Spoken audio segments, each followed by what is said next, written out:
To be a radical or a nonviolent revolutionary, you have to be willing to risk life, limb in prison.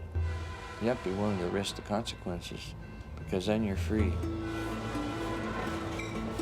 There are times when we are literally beaten to the ground and lose all kinds of things, but we have the capacity innate in us as human beings to rise again. To throw a train at human bodies that were sitting on a track is insane. And yet, the order wasn't questioned by anyone. This may have been the longest-lasting nonviolent resistance to try to stop arms shipments that's ever happened in the world. These munitions kill people, and we're responsible for it.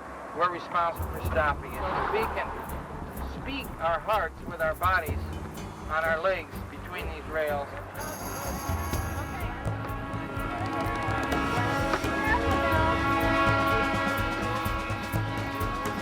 Brian and I had made this commitment that you could either remove us or run over.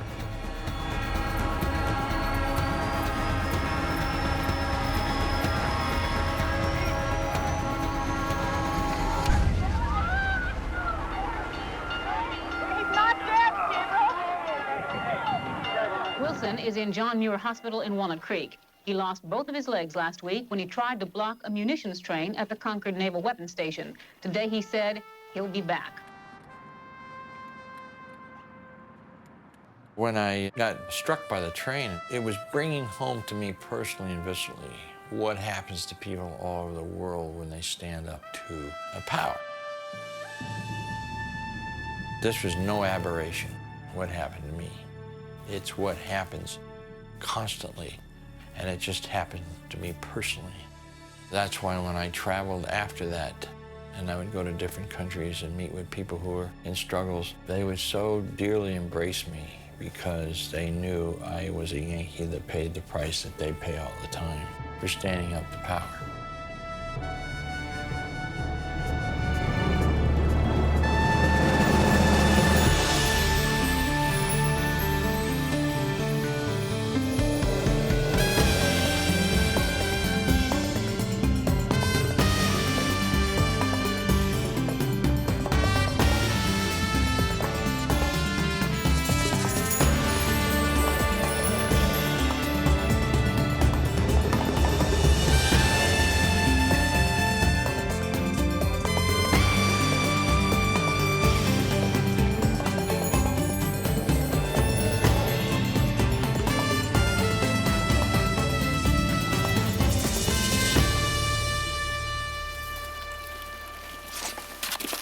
Oops.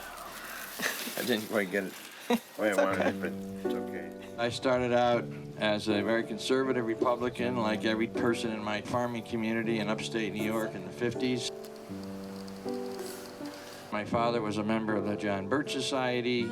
He was very opposed to the New Deal, labor unions, Catholics, Jews, Italians.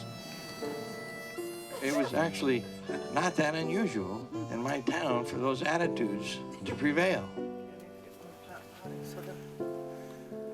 Because I was a good athlete and good in school and good in my church and a good Boy Scout, my town was really proud of me. In 1966, as the U.S. military began ramping up its forces in Vietnam, Brian Willson was drafted.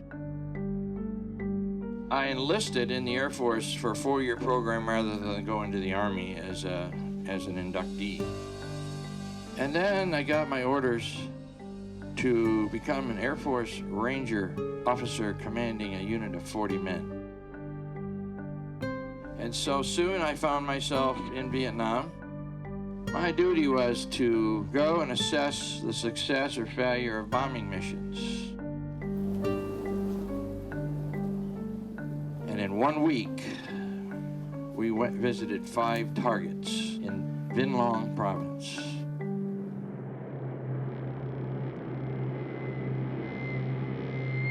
All the targets were inhabited fishing villages. Not exaggerating. They were all undefended fishing villages.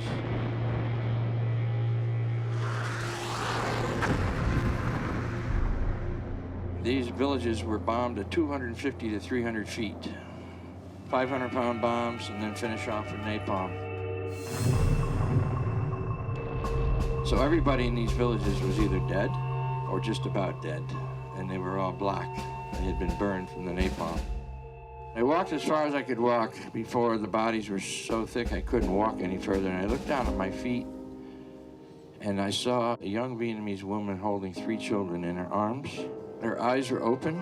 Her eyes were just staring up, and I was looking at my sister.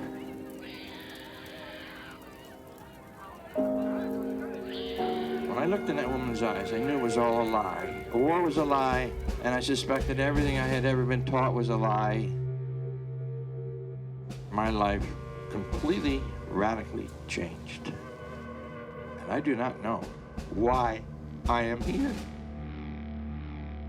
I was in somebody else's village 9,000 miles from my farming village in upstate New York. What was I doing there? What were we doing there?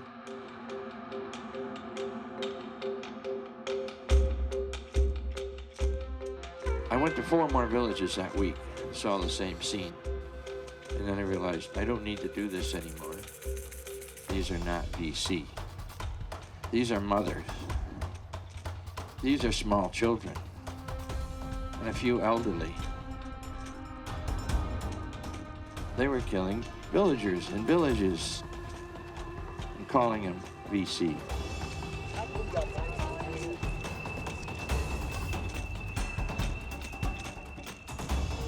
I said I was on the wrong side.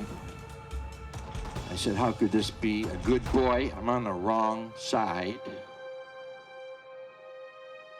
Valedictorian, Honor Society, Student Council, all-conference athlete.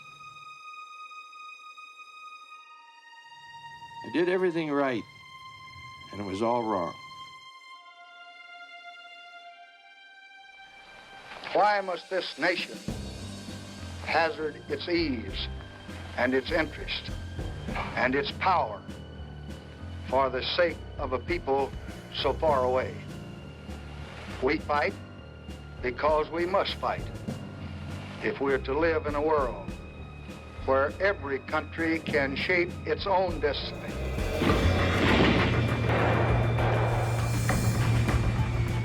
We've been trained and raised to believe all these years that there are enemies out there. And it's our job to protect ourselves from the enemies and to realize we were the enemies. During Brian's 4 years in the Air Force, the Vietnam conflict increasingly polarized the American public. When Brian alerted his commanders about atrocities he had witnessed, his reports were ignored.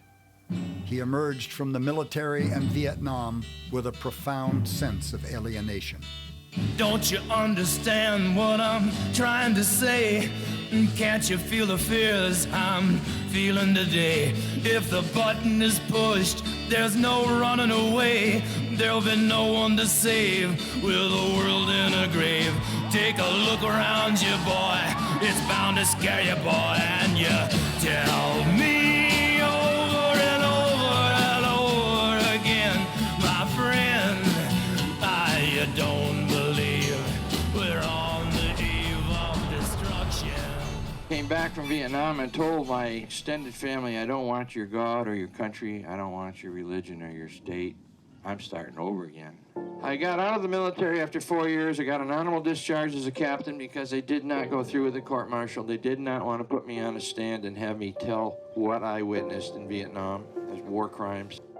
When he came back from Vietnam, we saw a young man who was very much troubled by what was happening. And of course, my parents were shocked. I embarrassed them. I made them ashamed. They lived in the same small town. And they now had to look at their neighbors and say, our son turned against all these values that we taught him. It's not easy to break that status quo, but he's one of those people who does it. He sees things wrong and he wants to correct it. Gradually, after a period of time, it began to open up a little bit, but it was a slow process. And then that's when he started getting involved with trying to help some of these veterans that had Agent Orange effects. I became very active with Vietnam vets in healing processes. We talked a lot about the fact that we could not adapt to the society that itself is sick and pathological. We didn't want to be dragged down. We were trying to adapt to something that we couldn't possibly adapt to and be healthy. Nobody knows war better than soldiers who fight in it. And nobody has more of a responsibility, it has always seemed to me, than people who've actually been there and suffered whatever has happened. I've always felt that soldiers should come home and talk to people about their experiences, and this has often not been the case. And I think there's a lot of programming that goes into the silencing of soldiers, and this is something they must resist. There are consequences to sending young men and women off to war, that there is a heavy price to pay, both physically and emotionally. The whole reason we went to Vietnam is the whole reason we're here now, because we didn't look at ourselves as important people. So putting a uniform on is a way of standing out and becoming important. Some folks are born made to wave the flag. Ooh, they're red, white, and blue. And when the band plays Hail to the Chief, we allowed ourselves to go to a country that we knew nothing about and commit genocide, learn to hate and kill people. They would tell us that we're over there to defend the Vietnamese people against communist aggression, you know. There's much more to it than that, you know, especially like since being there and seeing how the officers over there, you know, treated the Vietnamese people as a whole. Many of my friends who joined up in the spring of 1964, thinking they were serving their country and doing the right thing, recognized that they had been used in a war that they should have never fought in the first place. I was born on the 4th of July. No one more loyal than I. When my country said so, I was ready to go, and I wish I'd been left there to die.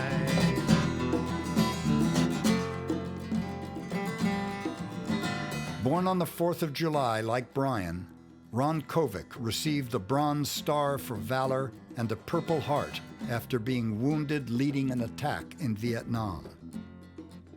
Even though I was paralyzed in Vietnam, in many ways I see that it was a blessing in disguise. I've been able to recognize that peace is so much more important than war.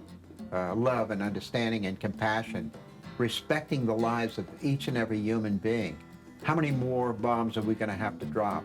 How many more people are going to have to die? We've got to profoundly change. And I'd like to turn in my Bronze Star and 2 Purple Hearts. I lost my leg in Vietnam, and I'm totally opposed to this war we're carrying on over there.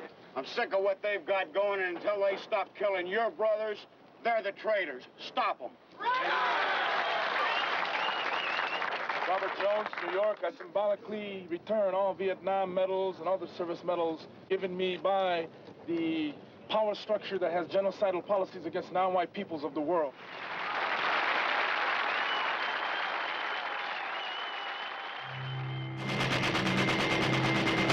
The United States would wage its unofficial war for nearly a decade. In 1971, former military analyst Daniel Ellsberg released the Pentagon Papers. I'd been in the Pentagon when we started the bombing campaign.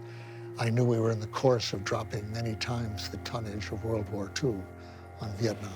I came back from Vietnam understanding that there was going to be no kind of success and nothing but a bloody stalemate in Vietnam, and felt that we should get out. The concealment of this information for 25 years has now led to the death of 50,000 Americans and several 100,000 Vietnamese in the last few years, a couple of million over 20 years of this involvement. And I think that the odds have been weighted in favor of secrecy. The classified Department of Defense files revealed that since 1945, Presidents Truman, Eisenhower, Kennedy, and Johnson had misled Congress and the public about unconstitutional military actions.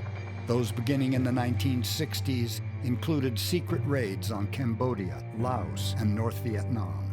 Richard Nixon, I knew, was deceiving them in much the same way and was continuing the war while presenting to the public that he was on the process of getting out. When we speak of America's priorities, the first priority must always be peace for America and the world. I was facing a 115-year sentence in prison. I went into a little men's room, sat down on the tiled floor, and was just sobbing hysterically and thinking, this is what my country has come to. That the best young men, the best thing they can do is to go to prison. Revelation of the secret Pentagon documents sparked street protests and anger spread across the country. Decorated war heroes and civilians marched together, protesting the unconstitutional, undeclared war.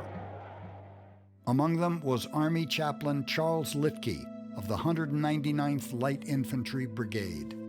I went to Vietnam after chaplain's basic training.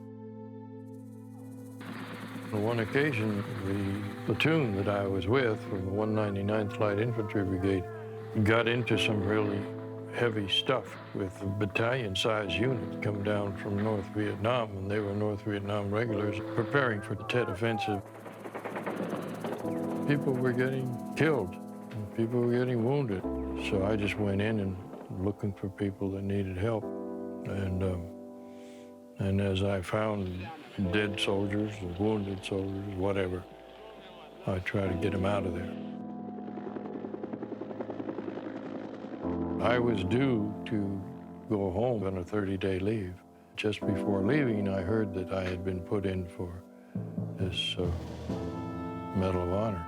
And, well, I couldn't believe that, but it was awarded by President Johnson. And at that time, you know, I had no objection to it. I felt rather honored. When I came home, my attention certainly was drawn to the protesting that was going on.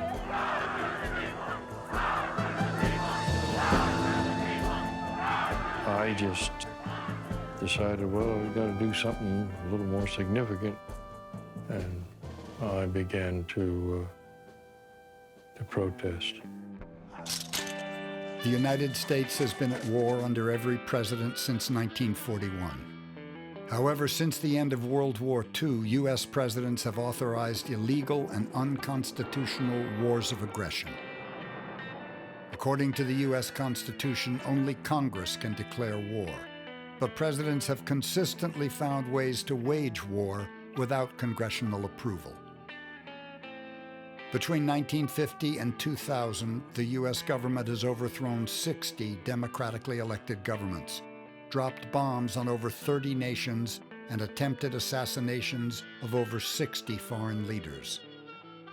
Millions died in these undeclared wars.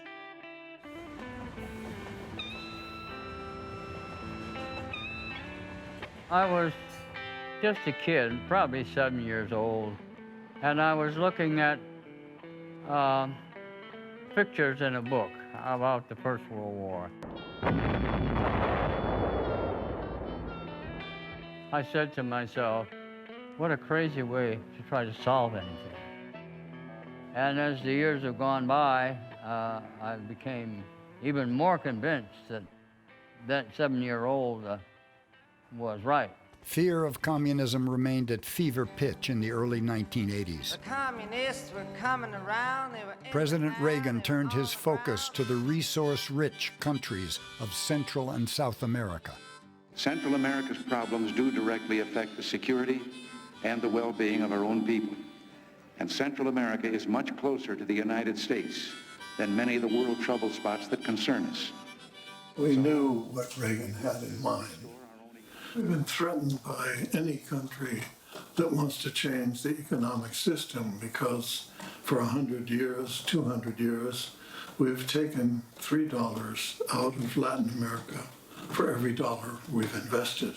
So it's been a tremendous source of income for the United States. For 40 years, the United States received first choice on 90% of Nicaraguan exports.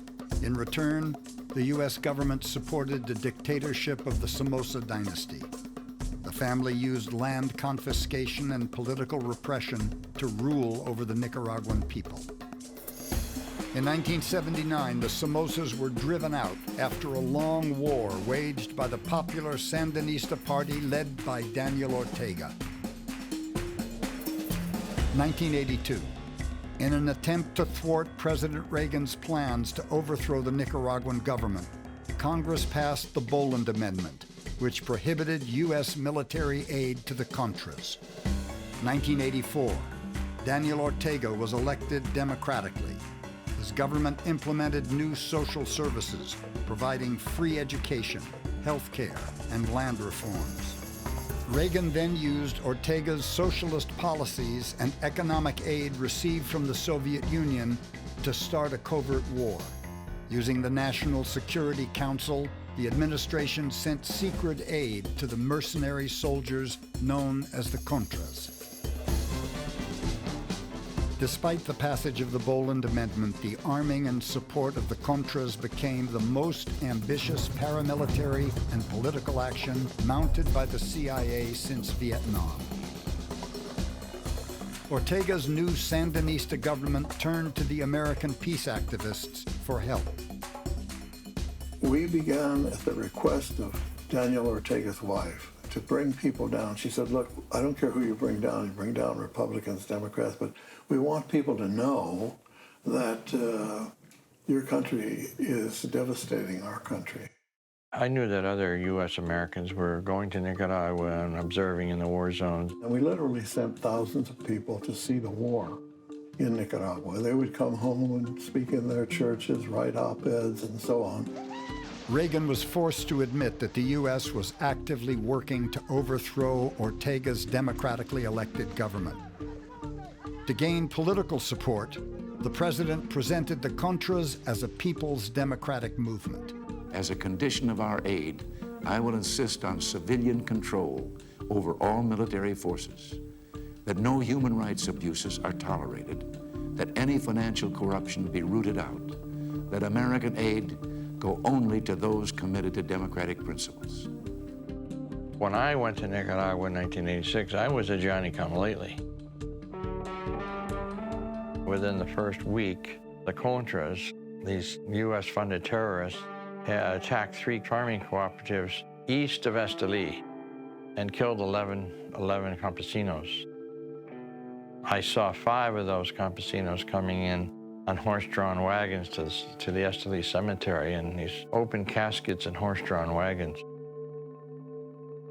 The main Contra targets have consistently been civilian homes, buses, or trucks, which has helped destroy any public support they may have had.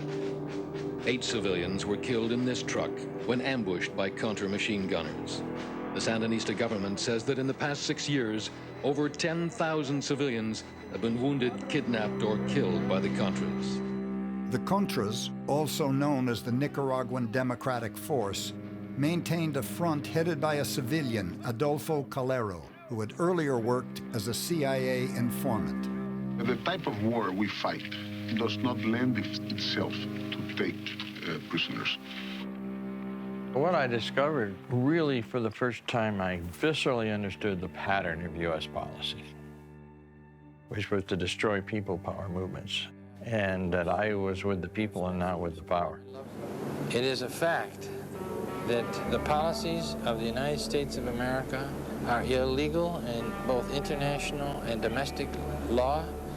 They're immoral in fundamental standards of decency as understood by people all over the world, and I wanted to demonstrate my solidarity with the people and my vehement opposition to the power coming out of my own country.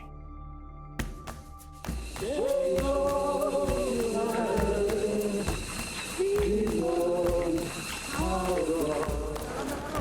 are we walking? Yeah. We're walking against fear. Against fear? Yes. But why do you do this in the most dangerous place of Nicaragua? Because it's made dangerous by our country. We're walking against our country's policies. In 1986 and 1987, Brian and other veterans participated in VPAT, or Veteran Peace Action Teams. The VPAT teams walked through Nicaragua's war-torn villages, gathering proof of human rights violations by the U.S.-backed Contras. Brian saw what the United States was doing, but not in abstract. He saw what the United States was doing in Nicaragua, in El Salvador, in Central America. If anything is going to happen to you, who's going to be responsible for that? Well, there's only one country that's at war here, and that's the United States. So they're funding the terrorists, and so I think the terrorists funded by the United States are responsible.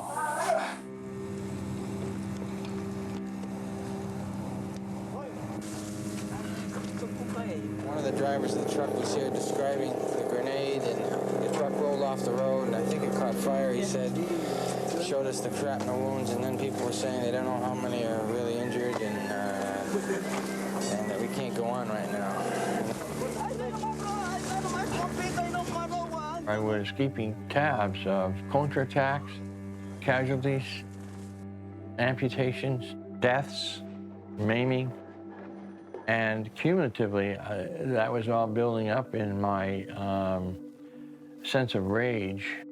Brian and myself went to Velas País Hospital, where we visited a number of small children who are part of ambushes that have taken place. I met Brian Willson in Managua, Nicaragua. I went down with a delegation of doctors and nurses. Terrorism against the civilian population continues. And who did I run into? My very first day was Brian Willson.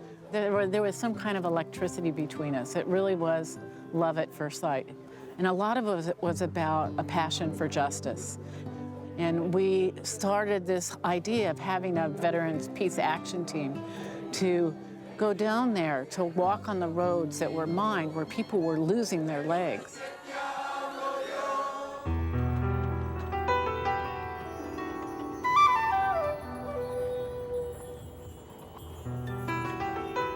The peace action teams also crossed into El Salvador, where local groups were fighting another U.S.-backed dictatorship. I was up near the Honduran border, and there was one 14 years old. He was missing his right forearm. It shot off, but he was still carrying a backpack and an AK-47. And he said, well, my family for generations have lived like slaves, working for these landowners. And we starved to death. We lived to 30 or 35 with no dignity whatsoever. And he said, now when I'm up in the mountains, I have my dignity, and it no longer matters when I die.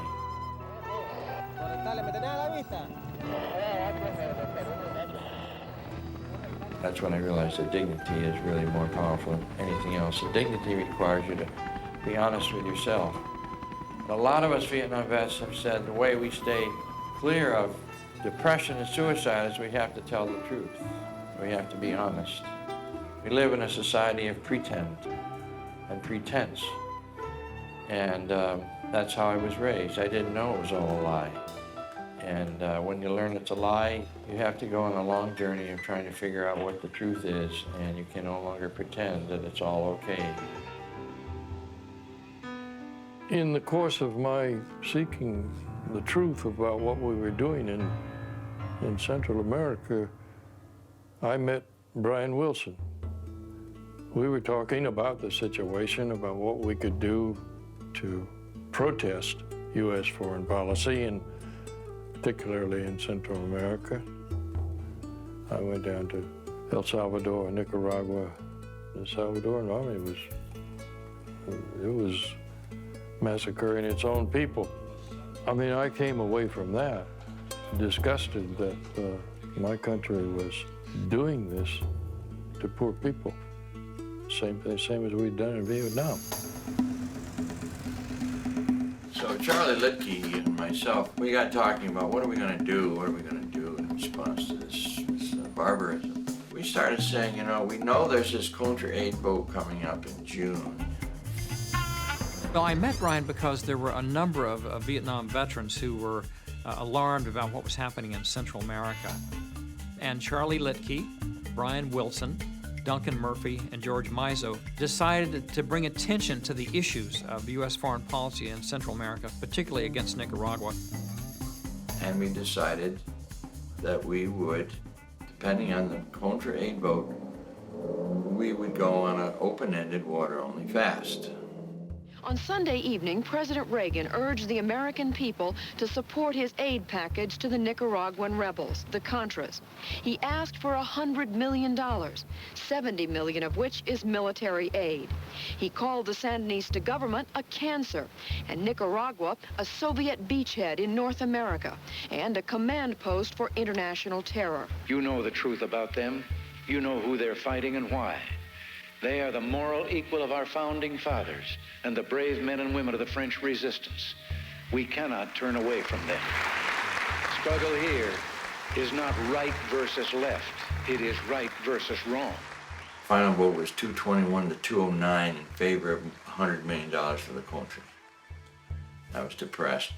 The Contra leadership, which was all in the gallery, stood up, which you're not supposed to do, and they cheered and clapped, and the police came and escorted them out.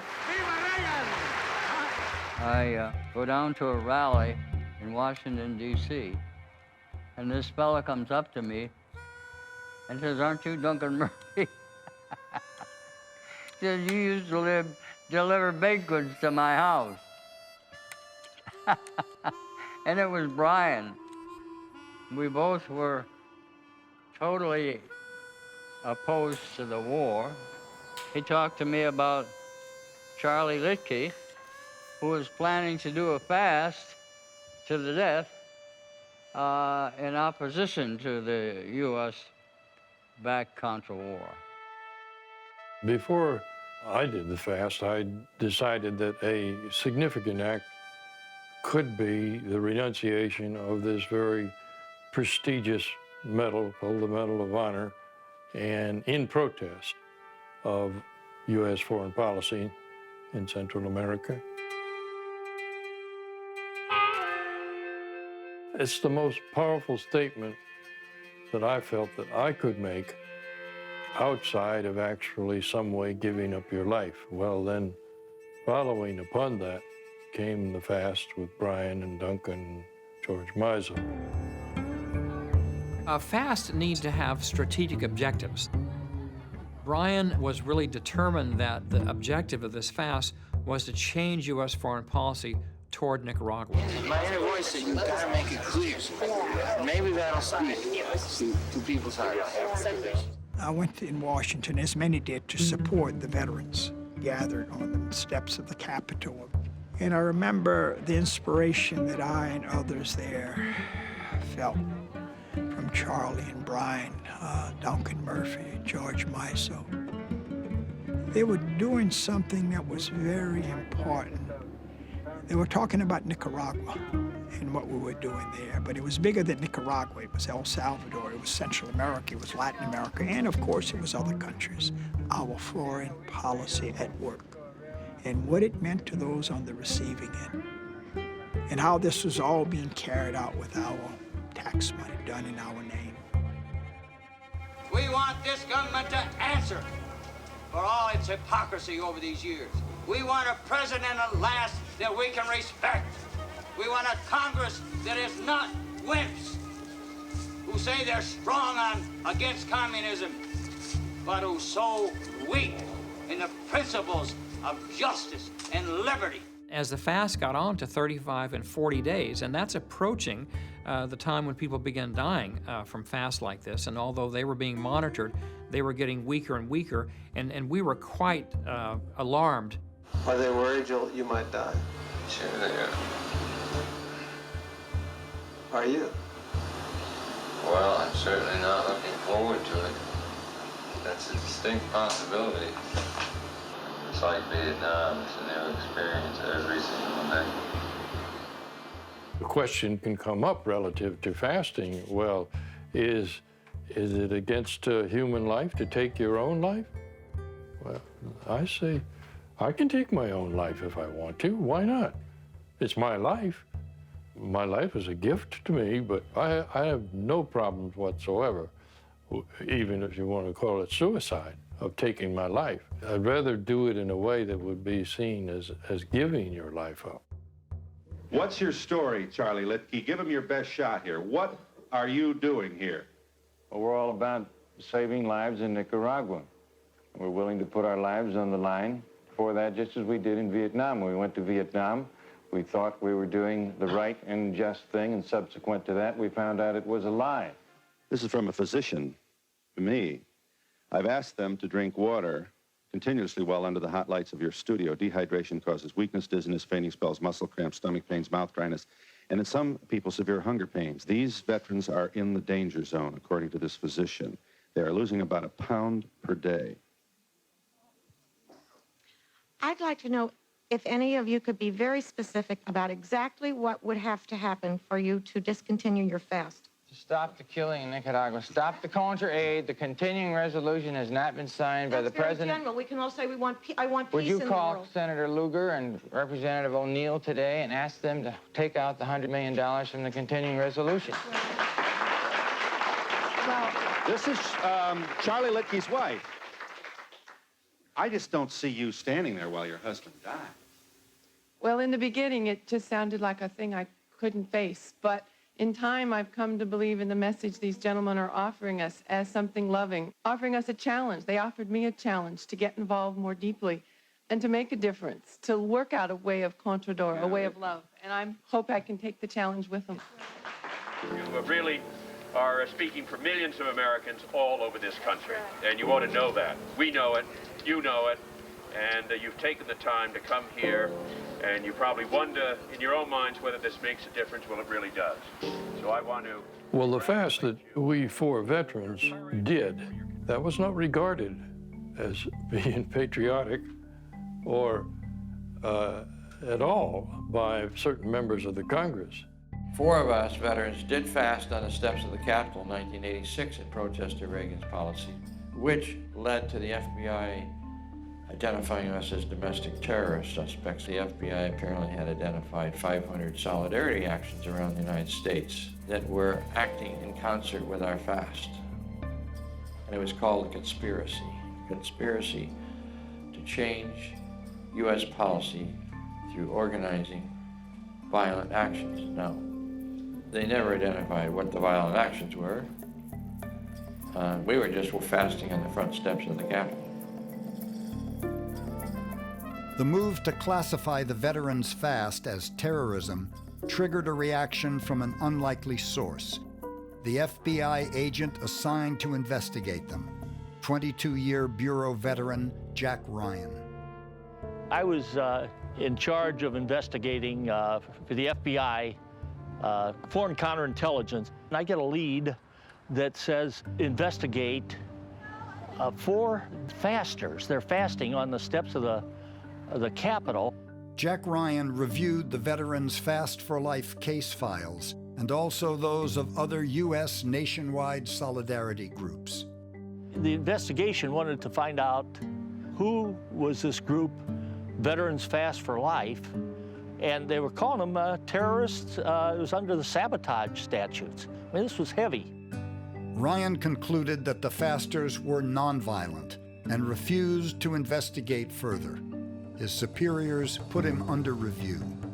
Bureau just came down on me with, I liken it to killing a flea with a shotgun.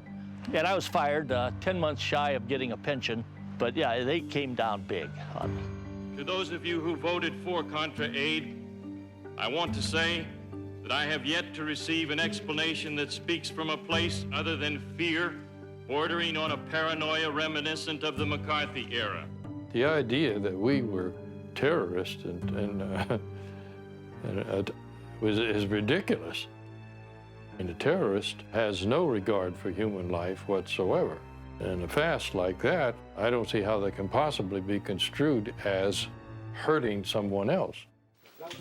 So after our Veterans Fast for Life in '86, the Nicaraguan revolutionary government invited us fasters to Nicaragua for the 25th anniversary of the founding of the FSLN. On October 5th, during the fast, this plane was shot down in Nicaragua. There was a covert plane dropping arms to the Contra terrorists that Reagan had funded and trained. And there was one crew member that parachuted to safety, Eugene Hassenfuss. My name is Gene Hasenfuss. I come from Marinette, Wisconsin. Shortly after we arrived, the Nicaraguan Judicial Tribunal was taking Hassenfuss out to the crash site and asked us, 3 vets, if we wanted to go on the helicopter with Hassenfuss to the crash site. Hassenfuss talked to us about all the flights he'd been on, all these covert flights of arming the Contras. And he was, of course, angry because he had been abandoned by the Reagan administration. He was basically a covert operator, a mercenary. He was proud of it. Hassenfuss's capture would reveal a complex web of covert operations run by U.S. Colonel Oliver North. Reagan's administration had bypassed congressional controls and funded the Contra insurgents through drug trafficking and secret arms sales to Iran. It's all secret, but the Hassenfuss shoot-down blew it out into the open. Did you make a mistake in sending arms to Tehran, sir? No, and I'm not taking any more questions. In just a second, I'm going to ask Attorney General Meese to brief you on what we presently know of what he has found out. He is the President of the United States. Why doesn't he know? Because somebody didn't tell him, that's why. The revelations of the Iran-Contra affair gave new momentum to the work of the peace activists. Evidence showed that the weapons were coming from the largest Pentagon arms depot on the West Coast, California's Concord Naval Weapons Station. So a year later, we sat on the tracks at Concord, California Naval Weapons Station, and we went on a campaign called Nuremberg Actions, saying we are now obligated to disobey illegal orders, the illegal orders being moving munitions trains that are going to kill people in Central America, crimes against humanity. This is a public service announcement with guitars. Know your rights. Number 1, you have the right not to be killed. Murder is a crime unless it was done by a policeman. These are your rights. When Brian came to San Francisco, my impression was here is a man that has experienced war in Vietnam in a very deep way, and now he was experiencing a repeat of that war in Central America, and with a very deep concern and commitment to try to do what he could to try to stop that madness. Killing must stop, and I have to do everything in my power to stop it. He was obviously ready to do whatever needed to be done. You have the right to free speech. As long as you're not dumb enough to actually try it. We decided we're going to go to the source of the weapons that are going to Nicaragua and Salvador, and we're going to start a vigil of blocking the trucks and the trains that carry the weapons to the ships. We decided to call them Nuremberg Actions, that what we were actually doing was upholding the Nuremberg principles, international law, that when we see a crime against humanity, killing innocent men, women, and children, it's our responsibility under international law to try to stop that. So we called them Nuremberg Actions and did nonviolence training for everybody that was ready to risk arrest. And right away, people got arrested. The very first day, at least 6 people got arrested blocking munitions trucks. I was simply an observer at that point. and decided on September 1st, the anniversary of the fast of the year before, I would, and 2 other veterans, would do a 40-day fast on the track.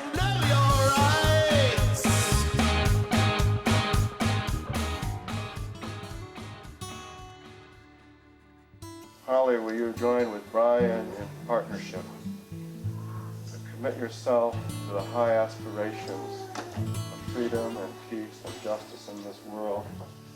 Holly and Brian, the ring that you give and receive this day is a symbol of the circle of shared love into which you entered as partners in the struggle.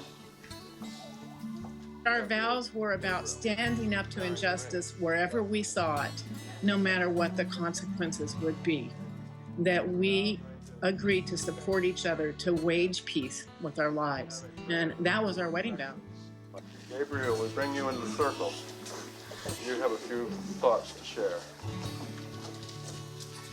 Well, I guess I do. This ring officially says that you're my dad.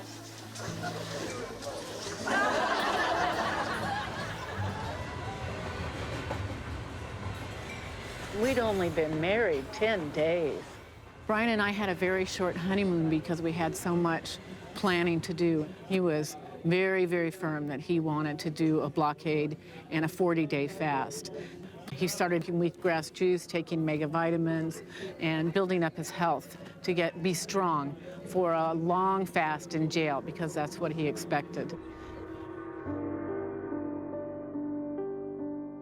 Holly Rowan and I went out just to check out the situation and discovered that on one side of the road were literally hundreds of bunkers with all these weapons.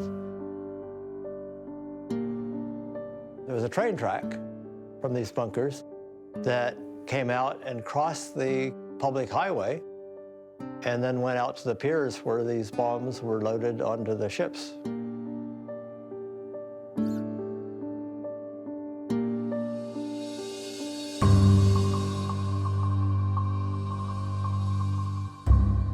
We had a press conference in which the veterans that were planning to start a 40-day fast spoke out of our hearts and our consciences what we were doing and why. My son was there, he's 14 years old. Brian and Duncan Murphy and David Duncombe placed themselves on the tracks. I want to miss the train. It seemed like a pretty sure thing, you know. We just go out there and we stand, and then the train slows down and stops. We sent a couple people across the road and went over to the front gate of the Naval Weapons Station, informed them that we were going to begin blocking, and there was already a train that we could see, you know, with a couple boxcars of munitions.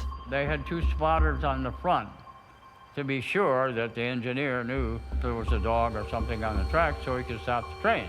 We fully expected the police would probably come at some point to remove them before they could move the train. We delivered the letter to the person at the base, and that person or someone else said, "We understand there's going to be violence here today." And we said, "No, we are totally nonviolent people. We're not going to be doing any violence." And then they started walking back, and as they were walking back, the train started moving. The train was obviously coming way faster than we'd ever observed a train come out of that station.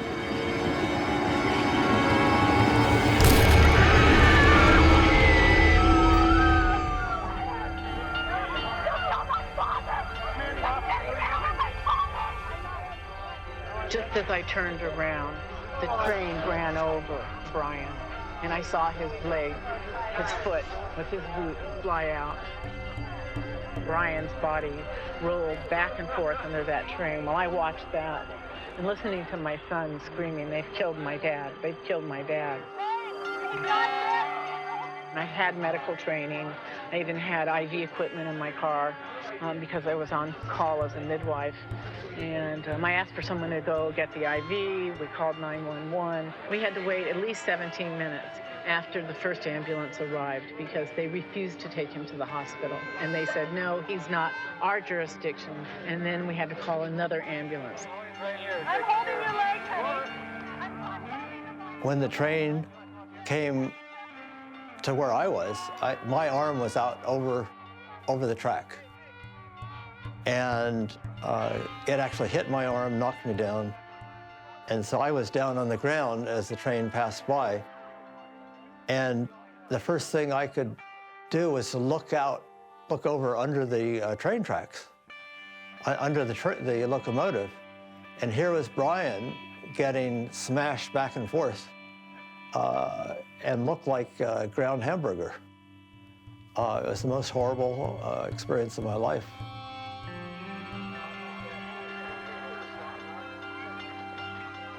When I heard the screams, I was going backwards at about 20 miles an hour, and I swung off and cleared the 5 feet, got down to the ground and ran back, and I was the first one at Brian's side as he emerged from under the train.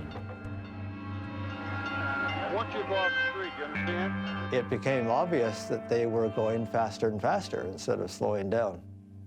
But it was coming so fast that none of us really was able to do very much.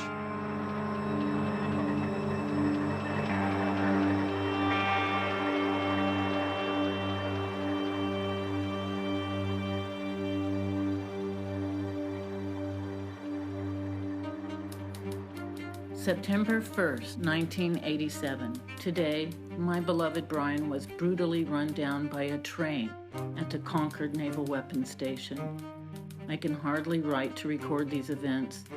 To see Brian's foot fly from those wheels, to hear Gabriel's screams. Such agony, rage, horror, and injustice. The brain surgeon said there may be brain damage. I gave permission to amputate his left foot and leg. How could we imagine this could happen? We were so prepared, so organized. Everyone knew. They must have wanted to kill us to stop our descent. This cruel war has come home to us. Brian may be vegetable, but he is talking. He recognizes me. Don't let him die. After he woke up, I started to inform him that people really wanted to get out on the tracks. We were being contacted by people from all over the world. When we got the news that he had survived it but was in critical condition, it was a hammer blow to all of us in the movement because we realized that these kinds of things can happen. Yo diría que era una sensación de dolor, de indignación, de furia, por un acto de barbarie que se cometía contra un ciudadano norteamericano.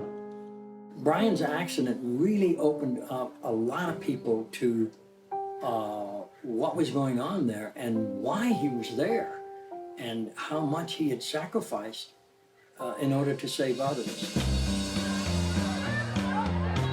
Today, the Concord Naval Weapons Station remained in the national spotlight as protesters of the past and present rallied on behalf of the anti-Contra movement in Nicaragua. Protesters tore up the section of blood-stained tracks where Willson was run over by a train. I visited Brian this morning. I wanted to convey to him the feelings of the Nicaraguan people. There was, first of all, great concern because we were worried about him dying when he was really in a serious condition. For me, it's a miracle that he's still alive. He's there, conscious, speaking, and just willing to get up and continue his struggle.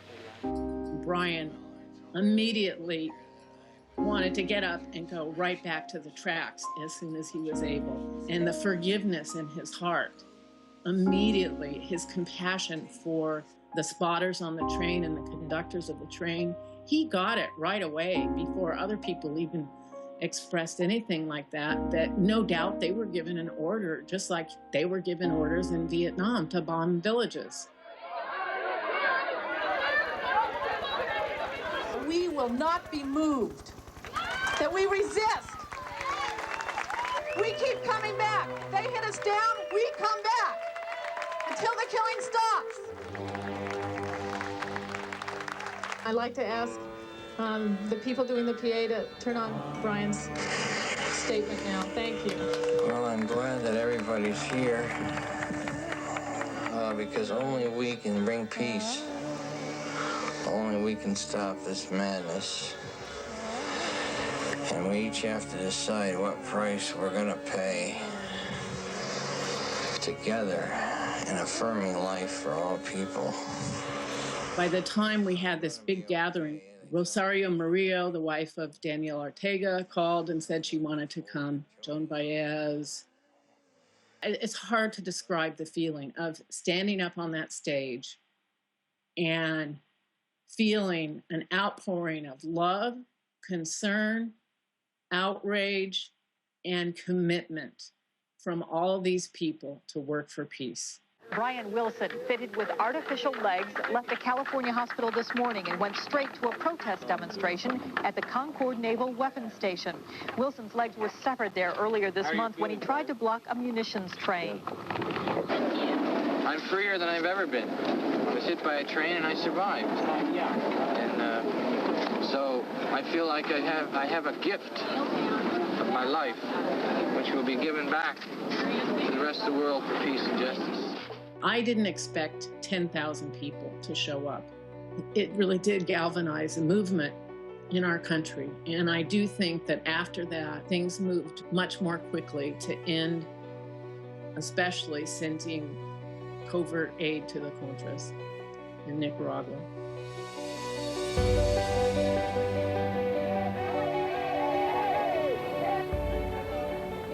In 1988, Ortega's government recognized Brian's sacrifice and his service to the people of Nicaragua.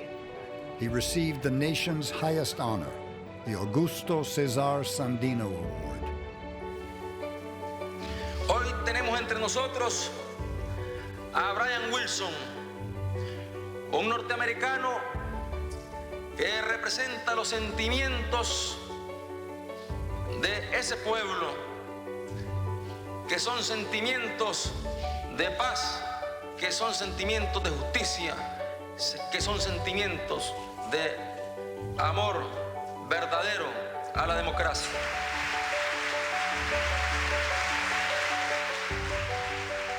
From the depths of my heart, desde las profundidades de mi corazón, I thank you for bestowing upon me les doy las gracias por haberme presentado el this highest of honor that your sovereign nation grants to individuals. With a profound sense of responsibility, however, I humbly accept this honor as a representative of millions of United States citizens who want peaceful relations based upon law and fairness, not arrogant dominion. We are not worth more than you. I am not worth more than any other human being, and you are not worth less. No tenemos más valor que vos. After the train attack, Brian's journeys and long absences were factors in ending his marriage with Holly Rowan. We stayed together for 3 years, and we parted as friends and really supporting each other. Brian would continue his commitment to peace and justice by traveling to world trouble spots for years.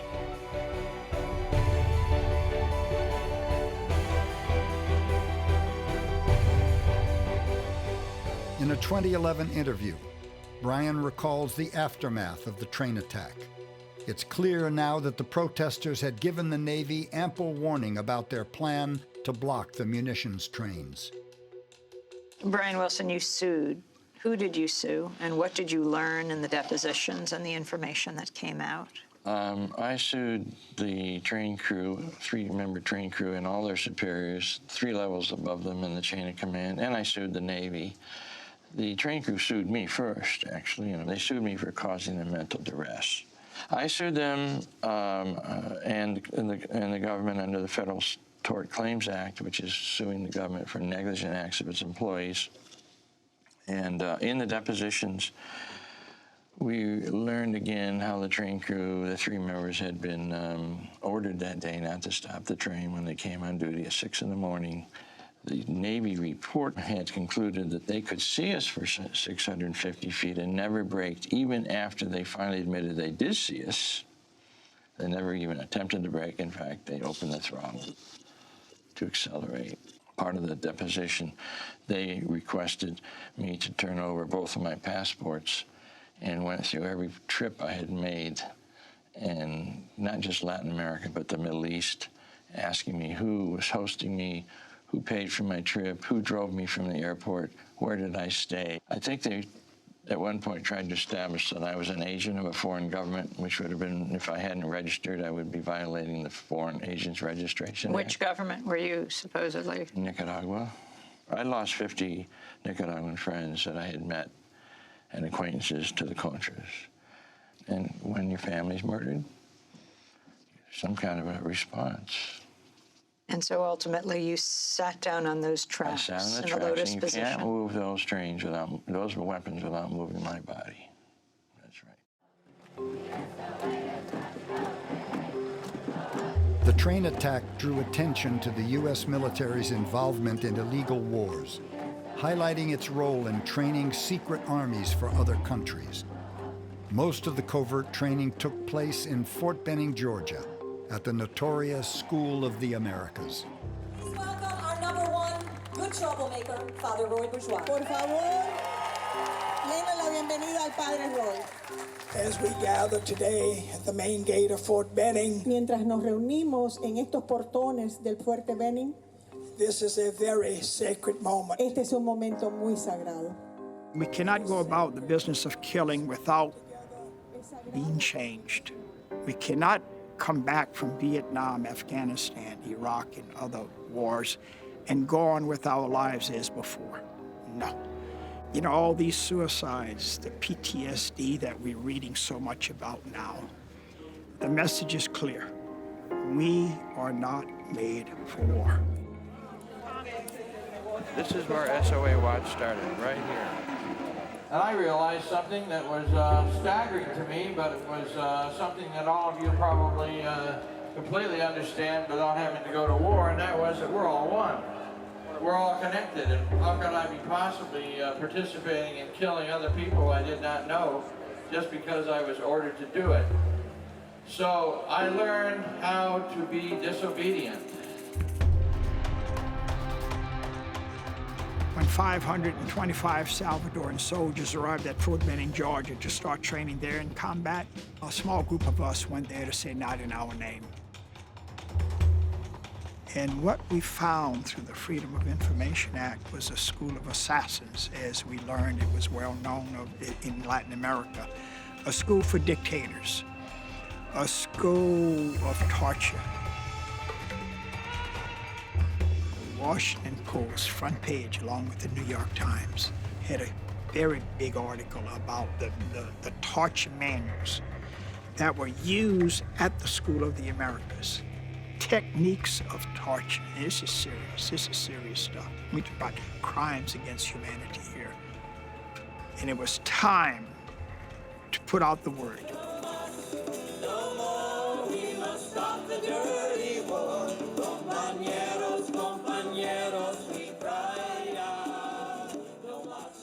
Let's gather here every November, that weekend before Thanksgiving. And in the name of solidarity, let us come and call for the closing of this school of assassins. And something happened. We started with 10, and then the next year, 100 came.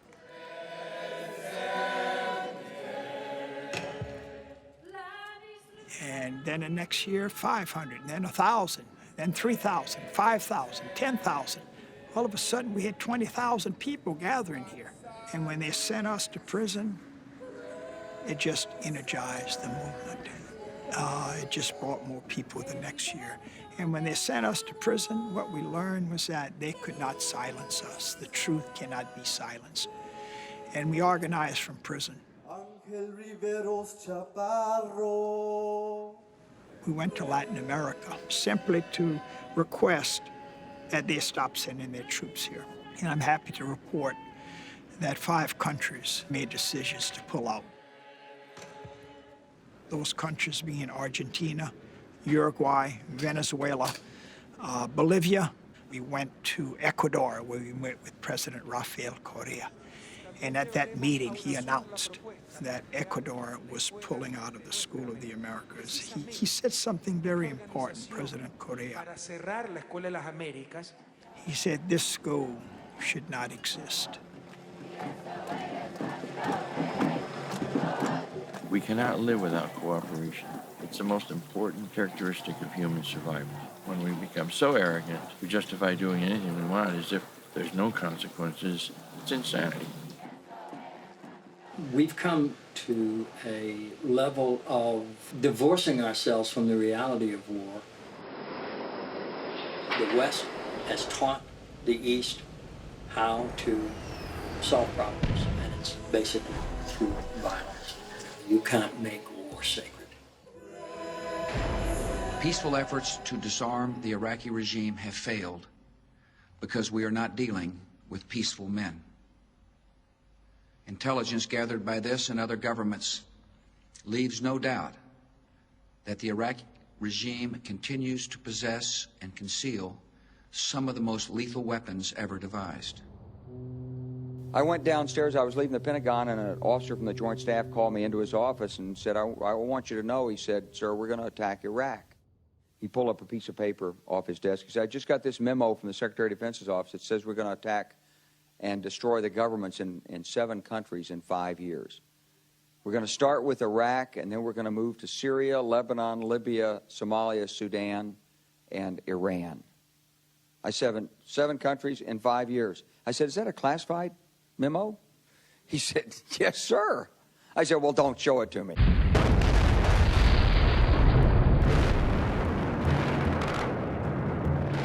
Brian lost his legs trying to stop a train from going to Central America to finance the same kind of war that we were engaged in Iraq. The same kind of war that was being waged against the Nicaraguan people when I was growing up in Nicaragua. As a young immigrant, Camilo Mejia had joined the U.S. military in part to pay for a college education through the GI Bill. I wasn't very political. I read the news, but I didn't really question things. I had been in the military almost 8 years. I was about to graduate from college. I didn't want to put anything in jeopardy. So I said to myself, I'll just go to this war because maybe we will just scare Saddam Hussein out of power and come back in no time. I'll go back to school and everything will be fine. My unit's first mission was to run a prisoner of war camp in Al-Assad Air Base. And there we used fear tactics that amounted to torture in order to keep prisoners sleep deprived to be interrogated.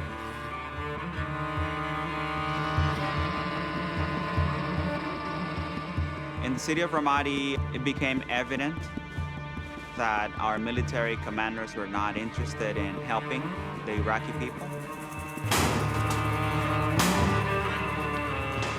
They were not interested in the well-being of their own soldiers either.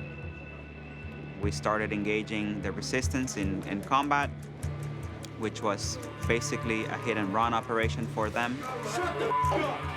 And in order to retaliate, since we were dealing with a ghost enemy, we were going after the people, and we were killing civilians. The situation was very intense. We were being hit with mortar rounds, improvised explosive devices, rocket-propelled grenades. We're moving targets, which made it very difficult for anybody to question the morality of the war. So I lost my moral compass, you could say. I was too afraid to question, I was too afraid to take a stand, until I went home on a 2-week furlough, and eventually became clear to me that I could not in good conscience continue to be a part of the war. At that point, I became the first combat veteran to publicly refuse to go back to the war based on morality and based on my own assertion that the war was oil-driven. After a 5-month period of being underground and being AWOL and putting together a conscientious objector claim, I decided to surrender to the military publicly. That made my case very political to the military. Right now, move it back off of the military installation. Move it back. Move it back. I was very scared of what the military would do to me if I spoke out against the war and surrendered. You may not know, or maybe you do know, that they still have the death penalty for deserters in a time of war. So I was really afraid of I had no idea what would happen.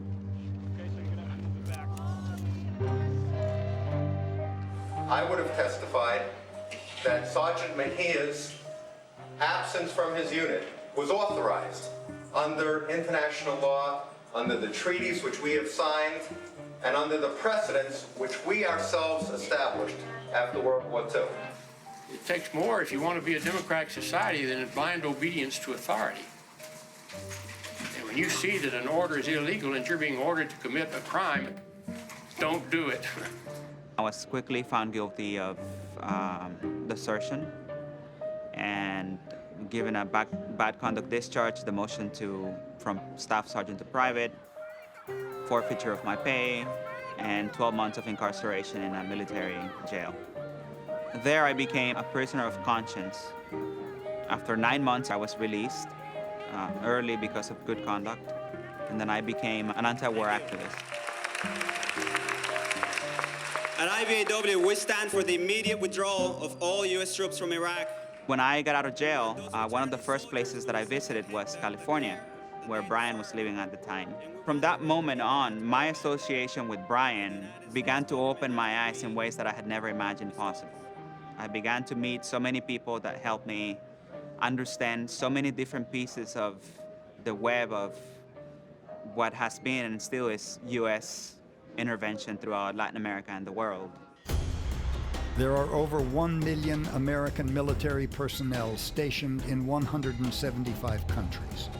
The U.S. government has increased its military budget by nearly 90% since 2001. That budget now stands at $700 billion per year.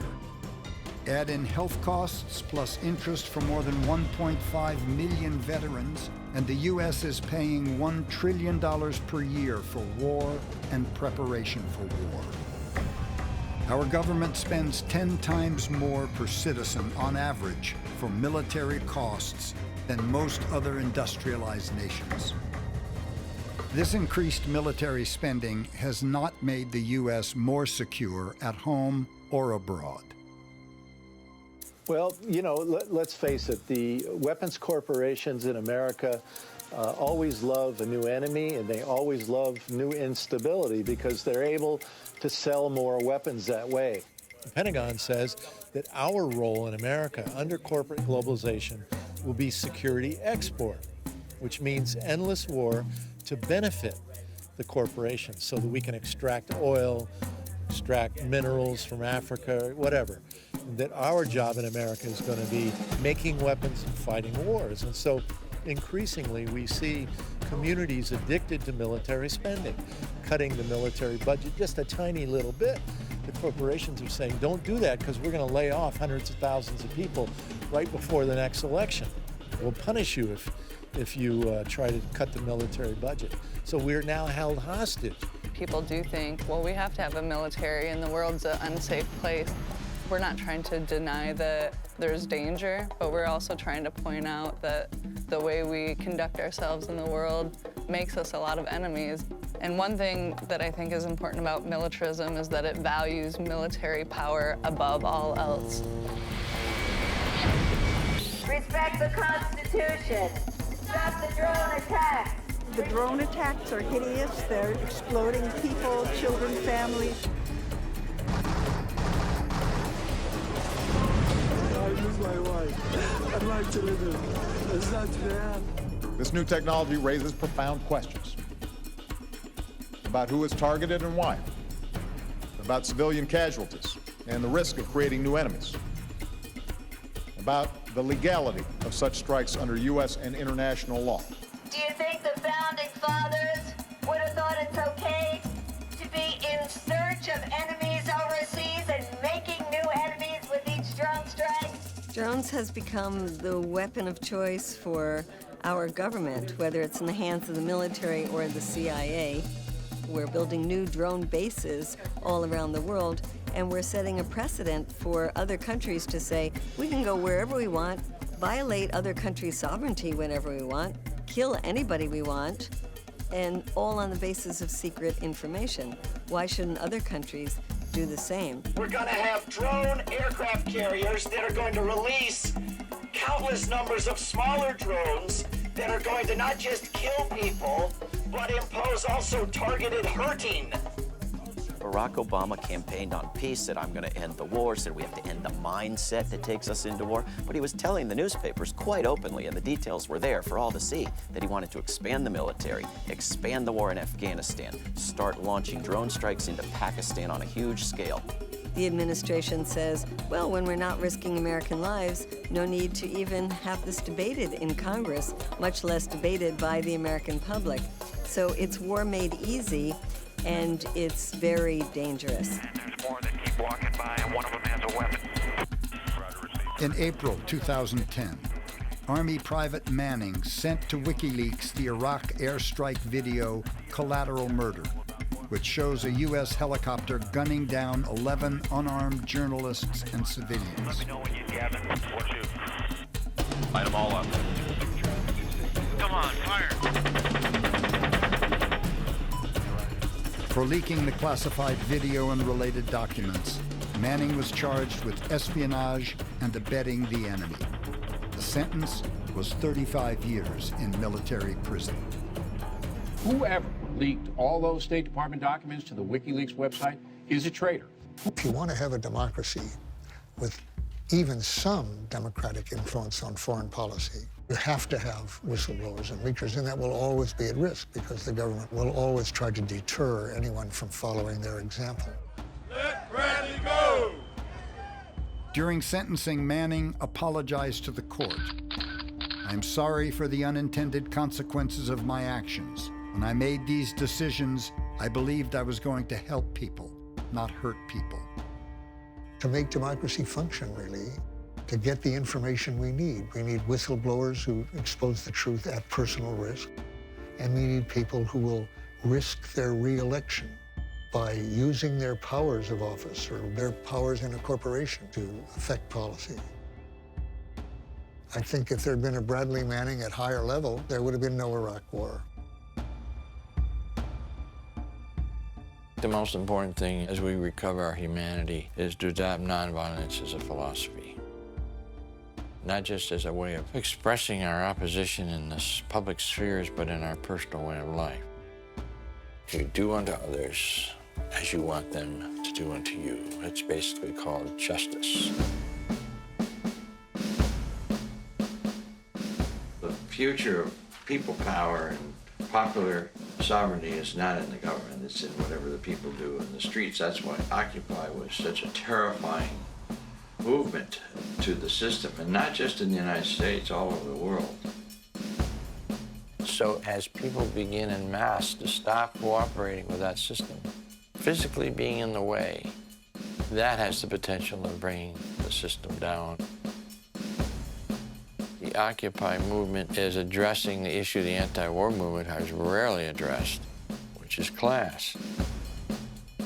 More and more people were feeling deprived of basic human needs, that there's only one place you go when it gets to that point. You go to the streets and you don't leave. The encampments where there were a lot of different age groups, there was clearly a discussion going on among the older activists with the young people. We would be considered elders because we've had a lot of experiences. So. This is part of the human condition, to resist. The government's response will consistently be to repress any kind of manifestation of people power. In increasingly militarized violence against citizens by the police has become widespread. What's your name? What's your name? Is this a species that can actually bring about the changes in our use of fossil fuels and the dependence on nuclear weapons that will allow us to survive a while longer?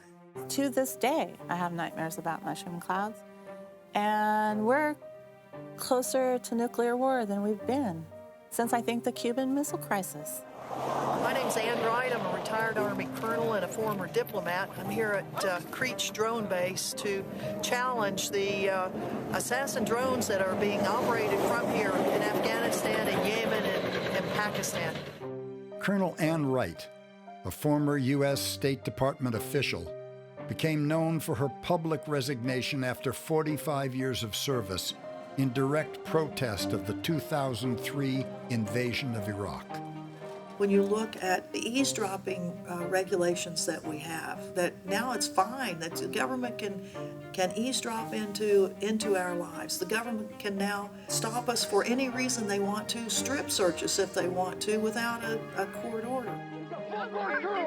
We have to continue to push back, and get the story told of how important it is that we not let the government run our lives. So we're trying to get people to make these, what we call deadly connections between the instruments of war like drones to the satellites, to the space program, and the cost and the destruction of social progress here at home at the same time.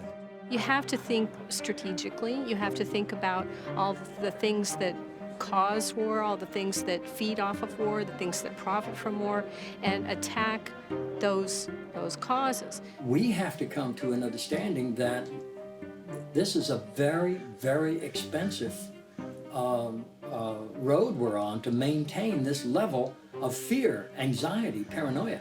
War is not the answer. Nonviolence is the only weapon that we should use in conflict resolution. I like to come here when it's quiet, where there's very few people. To me, the power of the monument is, it asks the question, why? If the wall, this east wing went all the way to the Washington Monument, which is directly east of where I'm standing right now looking at, there would be perhaps room for 6 million slots for all the names of the vast majority of victims of the war, the Laotians, Cambodians, and Vietnamese. This only reflects a tiny bit of the casualties of the war, and it deepens our sense of ethnocentrism about ourselves. Brian is one of the people who, in our movements, probably has the greatest impact for his resilience and his persistence in not letting anything stop him. I remember when he rolled into Seattle, Washington for the Veterans for Peace Conference up there in 2006 or 7, and here he and some friends had bicycled all the way up from California up to Seattle. Every town that they passed through where they talked with people, and he could tell the story of what had happened to him and why he was committed to a life of peaceful, nonviolent resistance to illegal and criminal policies of the U.S. government.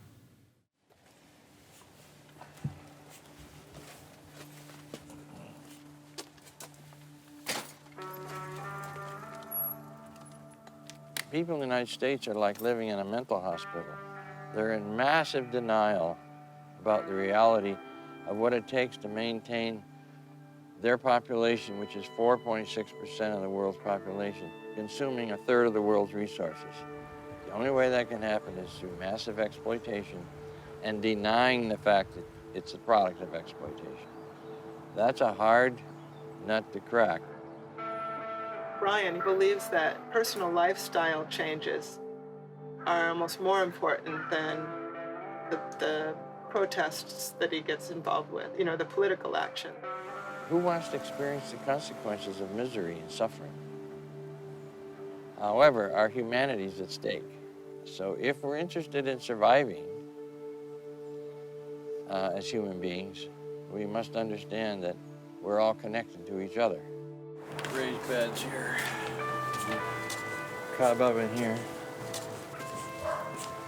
Brian has been one of my greatest teachers in this journey. That's a 1984 Chevy S10 chassis. Our outside urine collection tank. Just staying in his house was quite an experience. Everything was organic. Everything was a statement. Kitchen compost and for peace, for sustainability, a statement against everything that's killing Earth and life on Earth. Ground covers that attract bees and butterflies. When you plant seeds in a garden, it's always an act of faith, right? You never know for sure whether it's going to come up, but you tend them and you water them, and lo and behold, a lot of them sprout and grow. With Brian, he's spreading ideas. We have a system where we pump it, so you never know who might pick up one of his ideas and where that might lead. Every choice you make or every action that you take is being a seed. Oh, this is almost ready to eat. If we're going to survive as a species, we have to make a choice now to reclaim our popular sovereignty. We the people, we are capable of doing what we need to survive as a species. The U.S. military is the #1 consumer of oil and polluter in the world. It has pockmarked this nation and others with Superfund sites and toxic areas. If we were to have a serious environmental movement, it would step beyond what many big environmental groups are doing now, that for political reasons won't go after the military. And it would target the military-industrial complex as the leading opponent of a sustainable environmental future. These movements are going to have to be merged. We're not going to save our climate while letting the leading polluter in the world off the hook, the U.S. military. It means separating ourselves from dependency upon the political economy and reclaiming a local economy around local food, local resources, local cooperation, and it's built into our evolutionary journey.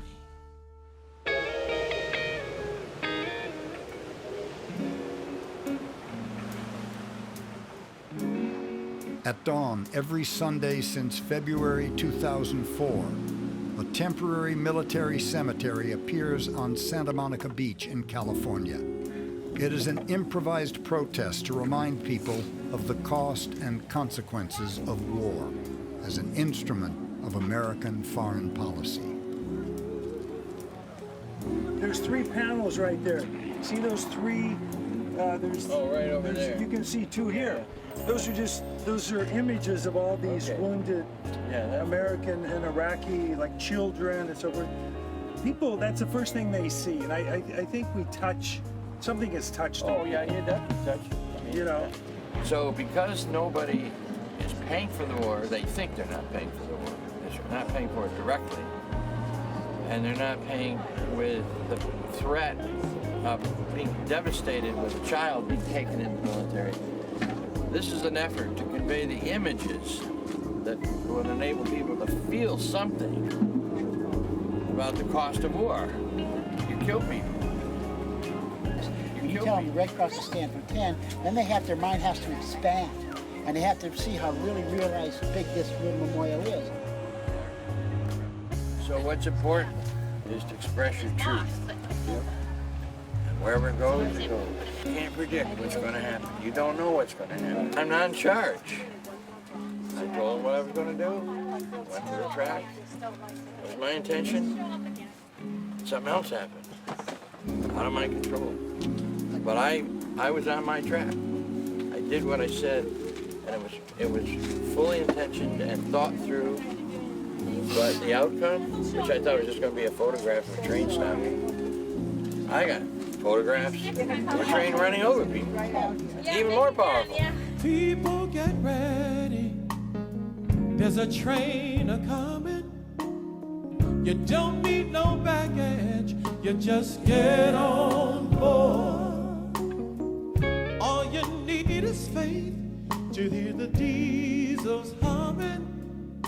You don't need no ticket, you just think. I have so much respect for people who resisted and refused to participate, but I didn't even know that that was an option or existed in any way when I was in the military. We have a pipeline from school to prison or school to the military kind of situation in this country where there's no opportunity for our young people. To resist it means that your life is ruined. You'll never get a job. You'll, be on the run from the law for your whole life. If you oppose war, if you oppose militarism, if you oppose a police state here at home, you need to come to Washington, D.C. and show your face. Or if you can't be here, organize something in your own community. I feel really hopeful every time there is any kind of protest and gathering, no matter how small, where I can see people who are aware of their dependence on nature, dependence on each other, and the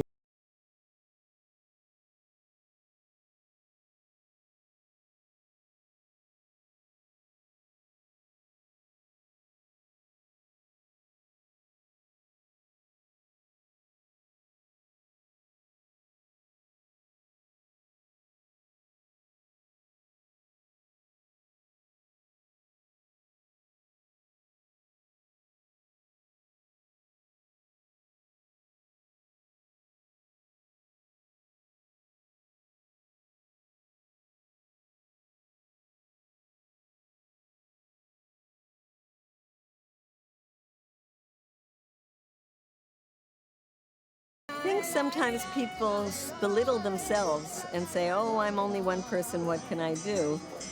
You can look at the example of Brian Willson or so many other people around this country and say, well, wait, they're just one person, and look what they can do. I mean, it takes courage to dissent today. Too much courage. It shouldn't take this much courage. Courage is what got us this right. Men and women fighting with bullets going over their head protected the right of dissent. I've been waiting for something to happen, for a week or a month or a year, with the blood and the ink of the headlines and the sound of the crowd in my ear.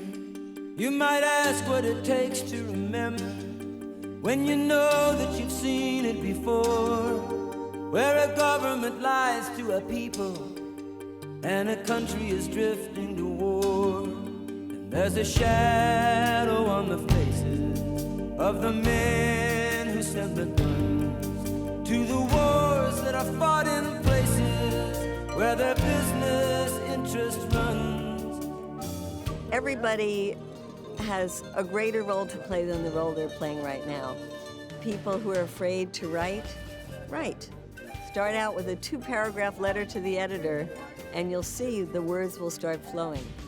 People who are afraid to speak out, start by convincing a friend, and then go speak in your church. And then you'll find your voice. You can do it with a measure of fear because it can be very frightening, but it's equally liberating when it's over. And you've confronted your worst fears, and you've called the society out, and you said, I love you enough to risk your wrath by opposing your point of view. And I didn't harm anyone. If we were willing to go into harm's way and willing to risk being killed for a war, then surely we can risk some discomfort or uneasiness for peace. Our lives are dependent upon causing harm and suffering to other human beings who are worth just as much as we are. Then the question is, how can you justify continuing to live as if other people don't count?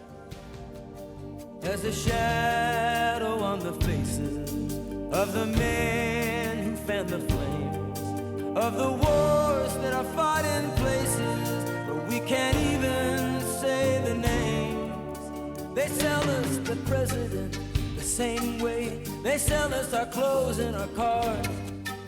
Why am I being arrested? What is wrong in the United States of America when